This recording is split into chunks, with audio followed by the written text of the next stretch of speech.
Bem, nessa aula eu vou falar sobre a anatomia básica em radiologia torácica. Como eu sempre comento,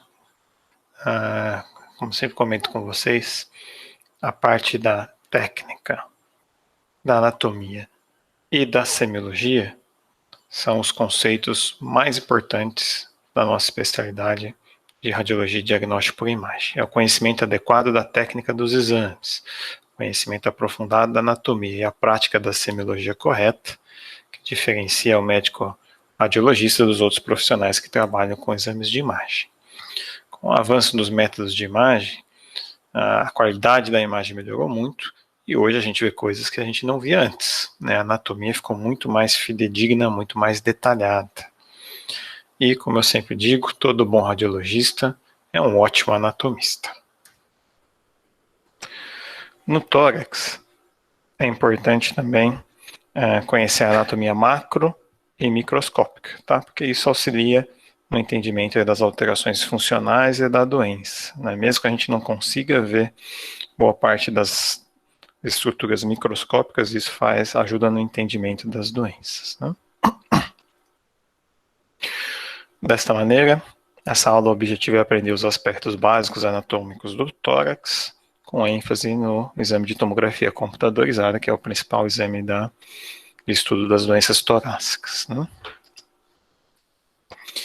A gente vai dividir a aula didaticamente na avaliação da caixa torácica e das cavidades pleurais, das vias aéreas e da vasculatura pulmonar, dos lobos e segmentos pulmonares e, por último, do mediastino. A caixa torácica, né, pessoal, tem a função aí de conter e de proteger os órgãos internos do tórax, né? Ela também tem uma função importante na respiração, né, principalmente na questão da ventilação, né, na entrada e saída do ar para os pulmões, tá? Então é a movimentação, né, a expansão da caixa torácica, tanto com a ajuda dos músculos intercostais quanto do diafragma, que permite a expansão dos pulmões, né? Tem que lembrar que faz parte da caixa torácica também a coluna, então a gente sempre tem que olhar bem a coluna nos exames de tórax, né? Além, obviamente, dos arcos costais, dos músculos, incluindo principalmente os intercostais e o diafragma, né? Já a cavidade pleural é um espaço virtual, né? É um saco, né, que é formado por uma parede dupla, né, da pleura visceral e parietal, e tem uma fina camada de líquido que envolve os pulmões, que, em geral, a gente não identifica nos exames de imagem, tá? Então, aqui, uma figurinha do Netter, né, para a gente lembrar da anatomia, né? Então, os músculos intercostais, né, ligando aqui os arcos costais em todo o seu trajeto, tá? Olha como tem musculatura também ao redor do tórax, incluindo a cintura escapular, né? A parte óssea é importante lembrar do externo, né, dos componentes do externo, o manúbrio, o corpo, o chifoide, das cartilagens costocondrais, tá? E dos arcos costais, não esquecendo também da clavícula e da escápula como parte aí da cintura escapular, em ampla relação aí com a caixa torácica. E o diafragma, né, é um músculo diferente, né, turma? Então, um aspecto importante para lembrar do diafragma é que o tendão do músculo diafragma não fica na periferia, fica na região central, enquanto as fibras musculares estão na periferia, tá? Isso também é importante lembrar, assim como dos hiatos fisiológicos do diafragma, né, relacionado à aorta, ao esôfago, à veia cava inferior, tá? A gente vai ver isso com mais detalhes na aulas de diafragma. Da cavidade pleural, uma das coisas mais importantes de lembrar é que ela é mais ampla do que parece, né? Principalmente no aspecto inferior e posterior, né? Olha como a membrana pleural, aqui em azulzinho, né? Ela se estende até a região do abdômen superior, a direita cobrindo boa parte do fígado na sua face lateral, tá? E a esquerda, né, se a gente olhar posteriormente, cobre boa parte do baço e o polo superior dos rins, né? Isso tem implicação clínica, inclusive, né? Então é por isso que, por exemplo, quando a gente vai fazer biópsia renal, a gente biopsia o polo inferior, não o polo superior, né, para evitar ou diminuir a chance de ter pneumotórax, né. Tomar cuidado na hora de fazer biópsia hepática, tá? Então, buscar sempre o acesso mais antero-inferior, né, não vir aqui tentar buscar o acesso via no aspecto posterolateral do fígado, que você aumenta a chance de fazer um pneumotórax, né? Então, as cavidades pleurais são mais amplas do que parece. Opa! Aqui, né, em geral, na tomografia, a gente consegue ver com muito detalhe a parte anatômica da caixa torácica, né? Então, veja que a gente, com as reconstruções 3D, a gente consegue ver, inclusive, em perspectiva, né, ó, a pele, os músculos, os ossos, né, dá para ver perfeitamente todos os componentes ósseos da caixa torácica. E no dia a dia, né, o que a gente mais utiliza são as imagens axiais, né? Lembrar de usar a janela óssea para ver o osso, com um filtro duro, é o mesmo filtro que a gente utiliza para ver o parênquima pulmonar, né?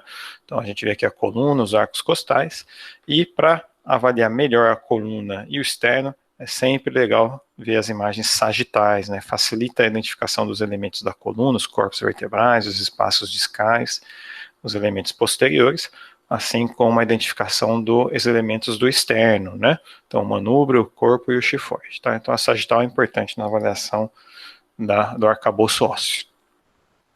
Em relação às cavidades pleurais, né? Então, a pleura normal na tomografia a gente não vê, tá? É muito fininha. Então, na face interna do arco costal, aqui nessa imagem axial, janela e mediastinal, a gente não identifica nada. Aqui tem a face endotorácica e as duas camadas da pleura, a pleura parietal e visceral. Normal, a gente não identifica nada. Então, todo o tecido que aparecer entre a costela e o pulmão é um tecido patológico. Tá? É importante estar descrevendo. Cuidado só com os vasos intercostais, principalmente aqui na face paravertebral, né? Na janela de pulmão, a gente identifica as fissuras como linhas bem sutis, né? Lembrando que as fissuras tem duas pleuras aqui, né? As duas camadas de pleura visceral dos lobos em contato. Então, as fissuras oblíquas sempre simétricas em posição. A fissura horizontal, que tem uma anatomia mais variável, nem sempre forma uma linha contínua e tão bem definida como a gente vê nas fissuras oblíquas, tá? Aqui na imagem axial, aqui na imagem sagital. Na próxima aula a gente vai comentar um pouquinho melhor sobre as fissuras pulmonares, né? E aqui embaixo um exemplo de um paciente com doença pleural relacionada ao asbesto, em que a gente vê as placas pleurais calcificadas e as áreas de espessamento pleural também não calcificadas. Então, tudo isso que aparece aqui, ó, anteriormente à costela, né, entre a costela e o pulmão, é tecido patológico que tem que ser destacado na tomografia. Das vias aéreas e vasculatura pulmonar, né, então, o objetivo, né, a função da via aérea é conduzir o ar até os alvéolos para a troca gasosa. Tem também um papel importante no controle de temperatura, da umidade e da limpeza do ar. Então, não é só um tubo rígido, né, pessoal, que conduz o ar. Né, a via aérea tem um papel aí importante no controle de qualidade do ar que chega aos pulmões, tá? É composta principalmente pela traqueia, pelos brônquios, que são os elementos que contêm cartilagem, né, os brônquios principais, ou brônquios fontes, os brônquios lobares, segmentares e subsegmentares. Na tomografia a gente consegue identificar por vezes até a sexta, sétima ordem, né? E os bronquíolos, tanto terminais quanto respiratórios. O bronquíolo não tem cartilagem e o bronquíolo normal a gente não vê na tomografia. O que a gente vê são as alterações relacionadas aos bronquíolos, né? Da vasculatura, o objetivo, obviamente, é levar o sangue para a oxigenação, né? Lembrando que no pulmão, as artérias têm o sangue não oxigenado, né? Então, esse é um detalhezinho anatômico que às vezes o pessoal esquece. Enquanto que as veias têm o sangue oxigenado, é o contrário do que acontece na circulação sistêmica, né? A gente tem também as artérias brônquicas, que são ramos da aorta descendente e que tem como papel irrigar os brônquios e os tecidos de sustentação. As artérias brônquicas, obviamente, têm sangue oxigenado, tá? Diferente das artérias pulmonares e veias pulmonares, né? E os hilos, né? O hilo não é uma região exclusiva do pulmão, né? Todos os órgãos parenquimatosos têm hilos, né? Lembrar que os hilos pulmonares, além dos vasos linfáticos, a gente tem também os brônquios, são os hilos que fazem aí a sustentação ou a ligação dos pulmões ao mediastino, né? Da árvore traqueobrônquica, pessoal, é importante lembrar que o pulmão direito não é igual ao pulmão esquerdo, né? Da mesma maneira, a árvore traqueobrônquica direita não é igual à árvore traqueobrônquica esquerda, né? O brônquio-fonte direito, ele é mais curto e verticalizado. O brônquio-fonte esquerdo, mais longo e mais horizontalizado. A direita, depois que tem a origem do brônquio lobar superior, a gente tem o brônquio intermédio, né, que fica entre o brônquio lobar superior e a saída do brônquio lobar médio e do brônquio lobar inferior. A esquerda não tem brônquio intermédio, né? O brônquio lobar superior sai junto com o brônquio lobar inferior.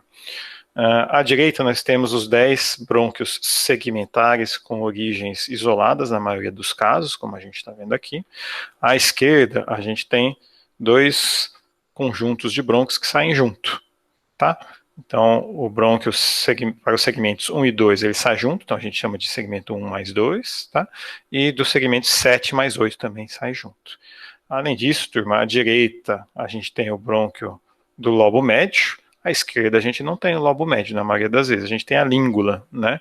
A língula é parte do lobo superior, tá? A posição dos brônquios 4 e 5, do segmento 4 e 5 é um pouquinho diferente também. Então, lembrar dessas diferenças entre a árvore traqueobrônquica direita e esquerda, que pode ter relação com as doenças, principalmente as doenças broncoaspirativas, que mais comumente ocorrem à direita do que à esquerda, por conta desse detalhe anatômico aqui do bronquiofonte direito ser mais verticalizado e mais curto.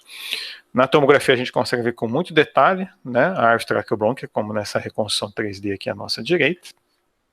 E da traqueia, é importante lembrar que a traqueia tem uma porção cartilaginosa, né, o anel cartilaginoso, que corresponde à face lateral e anterior da traqueia, e posteriormente não tem cartilagem, a gente tem a membrana posterior sem cartilagem, que é bastante móvel durante a inspiração e expiração. Na tomografia, a parede da traqueia é praticamente imperceptível, é muito fininha, né, aqui na janela de pulmão, aqui na janela de mediastino. Na inspiração, fica com esse aspecto ovoide de maior diâmetro no eixo antero-posterior. Na expiração, a gente tem uma retração da membrana posterior, fica com uma carinha triste a traqueia. Porém, essa redução de calibre ou de diâmetro não pode ser maior do que 70%, senão é uma tracomalácia ou um colapso excessivo.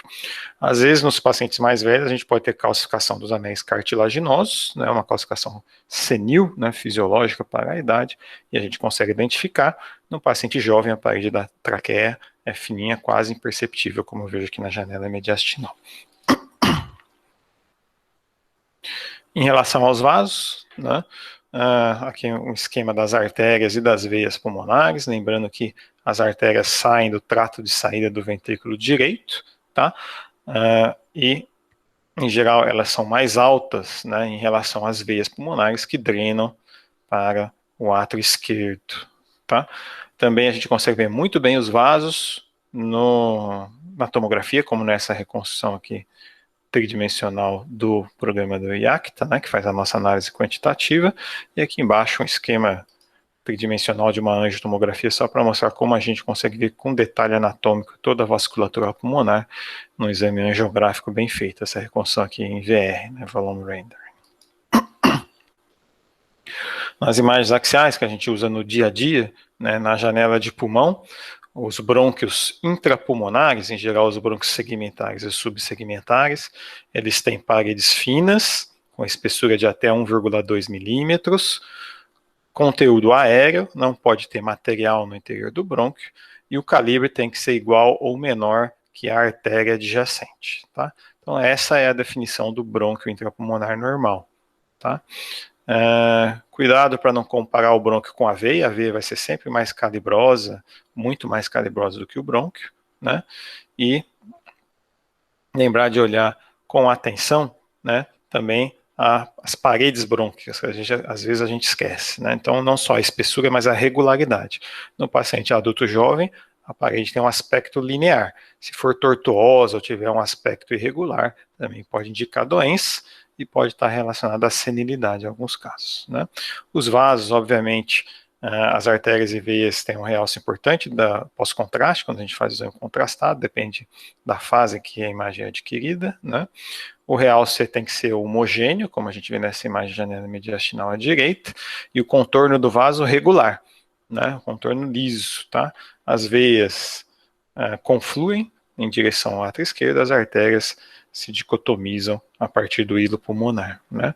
É importante olhar o contorno do vaso, porque às vezes nas doenças intersticiais com envolvimento do interstício peribroncovascular, a gente vai ter uma irregularidade dos vasos, tá? Então essa é a anatomia normal dos vasos e vias aéreas na tomografia. Em relação ao pulmão direito e esquerdo, né? Então os lobos pulmonares são delimitados pelas fissuras, tá? Fissura oblíqua direita, fissura oblíqua esquerda e a fissura horizontal à direita. Segue a anatomia vascular e brônquica, tá? Em geral, pessoal, inclusive a anatomia vascular, ela tem menos variantes do que a anatomia brônquica, tá?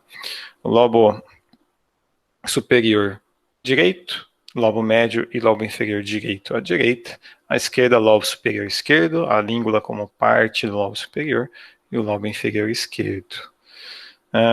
A gente divide em 10 segmentos os dois pulmões, de 1 a 10 bilateralmente. Lembrando que à esquerda, o segmento 1 e o segmento 2 têm o mesmo brônquio, compartilham o brônquio segmentar, assim como o segmento 7 e o segmento 8 no lobo inferior, tá? Eu vou comentar melhor sobre a anatomia das fissuras pulmonares, incluindo alguma coisa sobre as fissuras acessórias e o famoso lóbulo pulmonar secundário na próxima aula, tá? Então aqui novamente uma figurinha do Netter, né? Mostrando em perspectiva anterior e posterior os lobos pulmonares, tá? Então vejam que o pulmão esquerdo em geral tem um volume um pouco menor quando comparado ao pulmão direito, tá? E existe uma diferença principalmente relacionada ao lobo superior e ao lobo médio e língula, né? Então do lado direito, o segmento 5 e o segmento 5 é o segmento medial e o segmento 4 é o segmento lateral do lobo médio. Na língula, né, o segmento 5 é o segmento inferior e o segmento 4 é o segmento superior. Então é quase que invertido, né? Tá? Os segmentos 4 e 5. Os demais segmentos têm uma distribuição semelhante, né? Aqui no aspecto posterior a gente vê o segmento 6, né? Segmento 10 e 9, tá? Bilateralmente.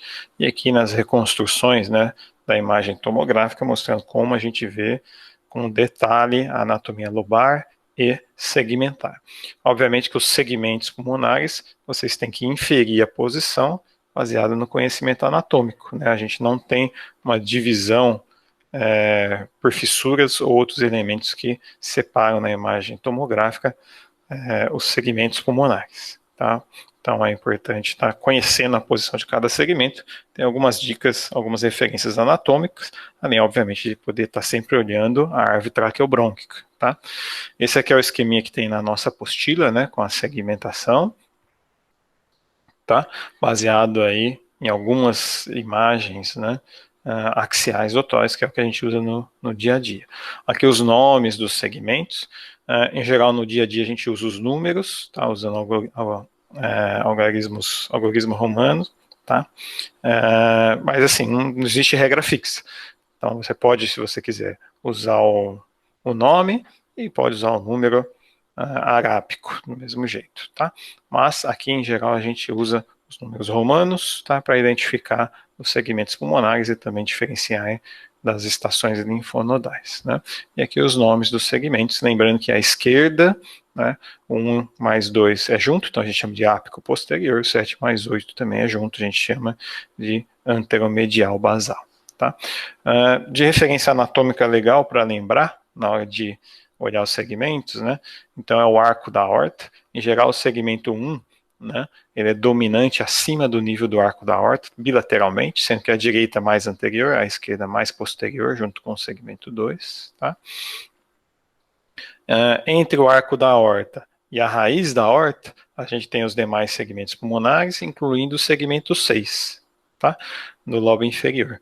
Abaixo da raiz da aorta, em geral, a gente já tem os segmentos basais, a gente não vê mais o segmento 6, tá? À direita, roda no sentido anti-horário, 7, 8, 9, 10.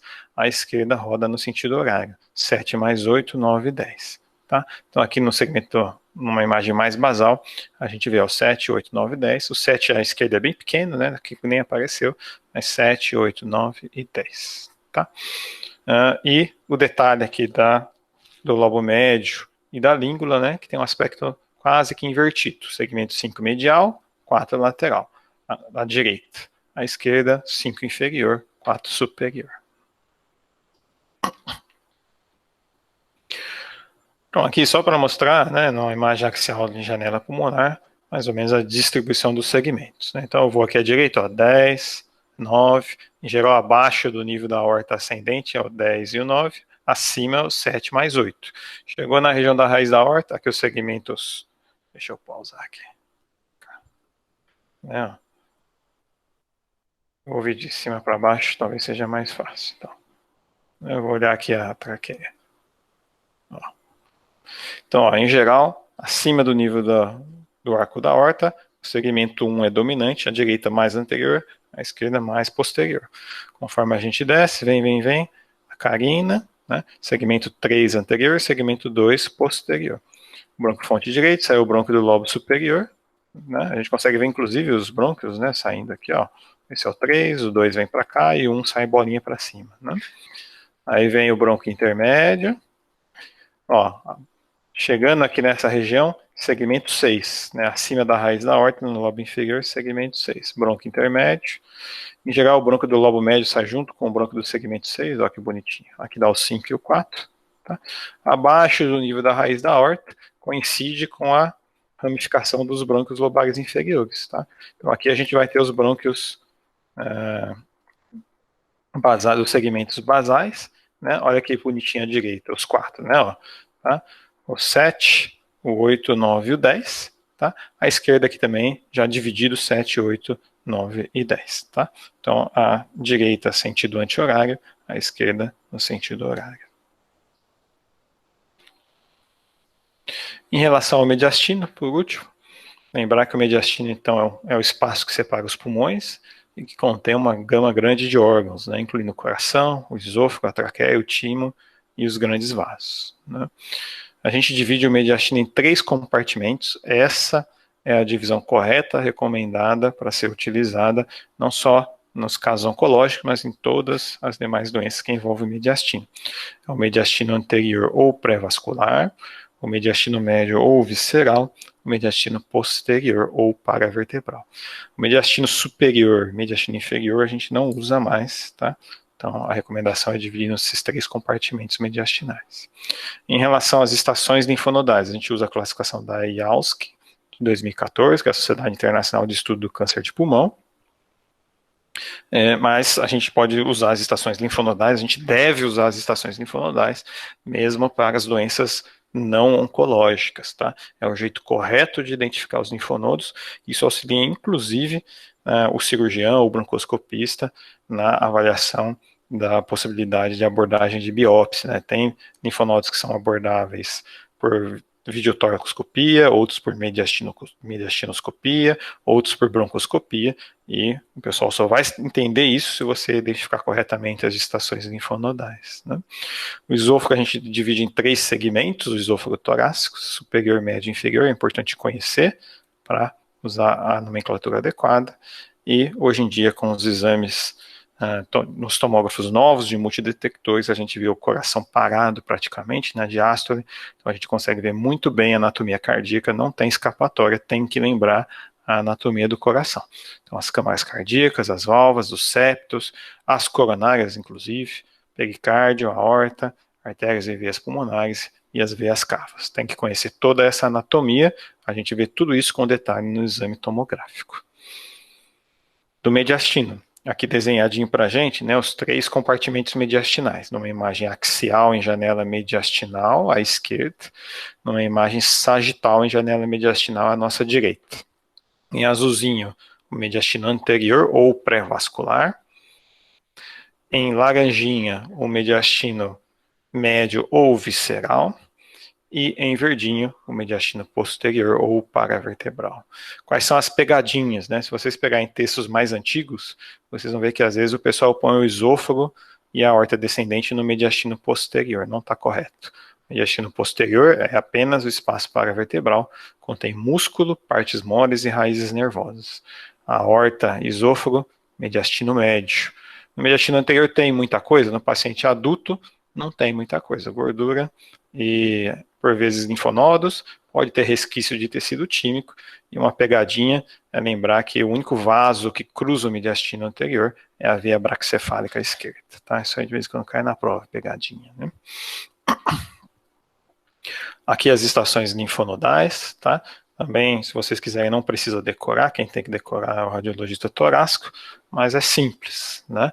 Esse é o esqueminha que está na nossa apostila. Também tem pegadinha que inclusive já caiu em prova, né?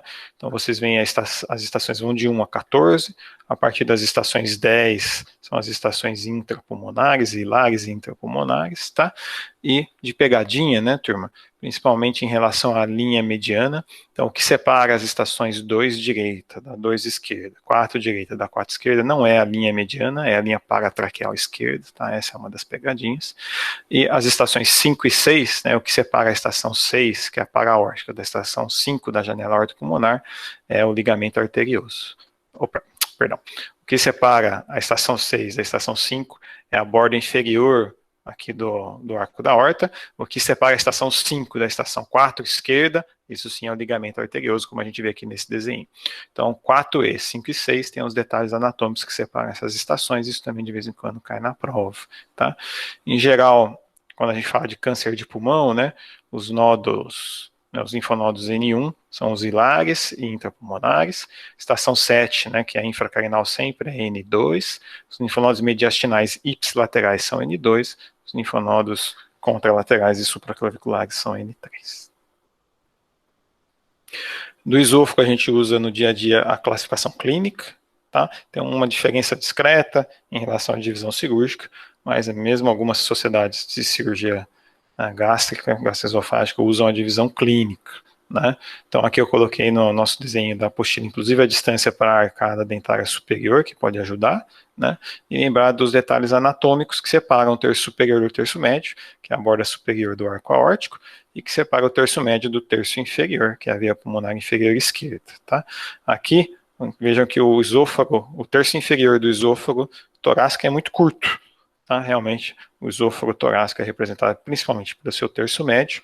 Na imagem tomográfica, né, pessoal, o esôfago é identificável como essa imagem ovalada, maior no diâmetro lateral, com densidade de partes moles, que na fase pós-contraste quase não realça, é hiporrealçante, como a gente vê aqui, a face, sempre junto à face posterolateral esquerda da traqueia, entre a traqueia e a aorta descendente. Essa é a anatomia normal do esôfago no exame tomográfico, tá? Pode ter uma distensão gasosa, o que nunca pode ter no esôfago é líquido ou resto alimentar, tá? E a anatomia, a forma dele, essa forma ovoide, diferente da traqueia, que tem, em geral, um diâmetro na inspiração, um diâmetro maior no eixo antero-posterior, o esôfago tem um diâmetro maior no eixo lateral-lateral. Na parte cardiovascular, então hoje a gente consegue ver, né, obviamente com a angiotomografia de coronárias, detalhes da anatomia de maneira muito precisa, mas mesmo sem ser o exame de angiotomo de coronárias, a gente consegue ver muito bem a anatomia do coração, tá, como eu vejo aqui nesse exemplo. Então aqui, uma imagem axial do tórax, a gente vê, ó, ventrículo direito, átrio direito, válvula tricúspide, septo interventricular, septo interatrial, o ventrículo esquerdo, mais espesso, né, com trabeculado miocárdico, tá? A válvula mitral, o átrio esquerdo, o ventrículo direito, o miocárdio do ventrículo direito é um carpácio, né, em geral de 3 a 4 milímetros. Né? Um corte mais superior, a gente tem o trato de saída do ventrículo esquerdo com a válvula aórtica. Olha que bonitinha a válvula aórtica, né? Dá para ver muito bem, não precisa trigar, né? Em geral, na imagem axial, a gente vê ao mesmo nível da válvula mitral, tá? nível um pouquinho superior, mas a gente consegue ver as duas válvulas em um mesmo corte. Aqui, ó, a coronária esquerda, né, dando a DA, descendente anterior, e a circunflexa, não precisa fazer o exame trigado. Aqui o tronco da artéria pulmonar, a aorta ascendente, a aorta descendente, lembrando das veias pulmonares que estão aparecendo aqui, né? Em geral são duas veias à direita e duas veias à esquerda, mas tem bastante variação da anatomia das veias, né? E mais para cima mostrando aqui a divisão do tronco pulmonar na artéria pulmonar direita, e aqui vai aparecer a artéria pulmonar esquerda, veia cava superior aqui, e a veia cava inferior vai aparecer aqui nessa imagem, né? A gente consegue ver muito bem toda essa anatomia. Como conclusão, novamente eu ressalto que todo bom radiologista é um ótimo anatomista, tem que saber a anatomia. Tá? É importante reconhecer a anatomia da caixa torácica, as alterações pleurais na tomografia. Lembre-se que as cavidades pleurais são virtuais, tá? Então as alterações pleurais devem ser sempre destacadas no exame, principalmente de tomografia. É importante identificar o aspecto normal da árvore traqueobrônquica e da vasculatura pulmonar, principalmente aí dentro do parênquima pulmonar, né, identificando corretamente as artérias e as veias pulmonares. Tem que decorar a segmentação pulmonar, aí isso todo mundo tem que saber, né? Para uso nos nódulos da tomografia, então a gente identifica os nódulos, a gente identifica as lesões na tomografia, baseado nos segmentos pulmonares. E, obviamente, conhecer os compartimentos mediastinais, anterior, médio e posterior, as estações linfonodais, de 1 a 14, segundo a Yalsky, os terços do esôfago, superior, médio e inferior, e a anatomia do coração, que a gente identifica muito bem no exame tomográfico. É isso, pessoal. Novamente, eu estou gravando a aula, vou